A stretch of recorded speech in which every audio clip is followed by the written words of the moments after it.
പ്പെട്ട സഹോദരങ്ങളെ, മാതാപിതാക്കളുടെ ദുസ്വഭാവം കാരണം, വാപ്പയുടെ കള്ളുകുടിയും കഞ്ചാവടിയും പെണ്ണുപിടിയും കാരണം നാണം കെട്ട് തലതാഴ്ത്തി നടക്കുന്ന മക്കളുണ്ടല്ലോ. പടച്ചവനെ, പ്രായം ചെന്നിട്ട് പോലും ഔറത്ത് മറയ്ക്കാതെ നടക്കുന്ന ഉമ്മ, നാട്ടുകാരെ കുറിച്ച് ഏഷണിയും പരദൂഷണവും പറയുന്ന ഉമ്മ, ഉമ്മയുടെ സ്വഭാവമൊന്ന് നന്നാകാ ദുആ ചെയ്യണേ എന്ന് പറയുന്ന മക്കളുടെ കാലമാ ഇന്നത്തെ മാതാപിതാക്കൾ. ആരാ മക്കൾക്ക് മാതൃകയാകുന്നത്? പടച്ചവനെ, വല്ലാതെ പേടിയുള്ള ഒരു കാലഘട്ടത്തിലൂടെയാ കടന്നു പോകുന്നത്. പടച്ചവനെ, നമ്മൾ പത്രങ്ങളിലൂടെ വായിച്ചവരാണ്.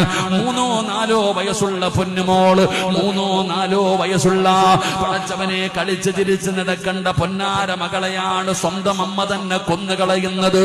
സ്വന്തം പടച്ചവന് 10 മാസം ഗർഭം ചുമന്ന് മരവേദനയുടെ വേദനയും നൊന്ത് പ്രസവിച്ച മാതാവ് തന്നെ തന്റെ പൊന്നാര മകളെ കൊന്നുകളയുന്ന അവസ്ഥയിലേക്ക് കടന്നു വരുമ്പോ, കഞ്ചാവടിച്ചിട്ടല്ല, മയക്കുമരുന്ന് ഉപയോഗിച്ചിട്ടല്ല, അല്ലെങ്കിൽ പടച്ചവനെ എന്തെങ്കിലും മാരകമായ രോഗത്തിന്റെ പേരിലല്ല, എല്ലാവരും തന്റെ പൊന്നാര മകളെ സ്നേഹിക്കുന്നത് കണ്ടപ്പോ, എല്ലാവരും തന്റെ പൊന്നാര മകളെ സ്നേഹിക്കുന്നത് കണ്ടപ്പോ അസൂയ വന്നിട്ട് തന്റെ സ്വന്തം മകളെ പോലും കൊന്നുകളയുന്ന അമ്മമാരുടെ കാലമാ.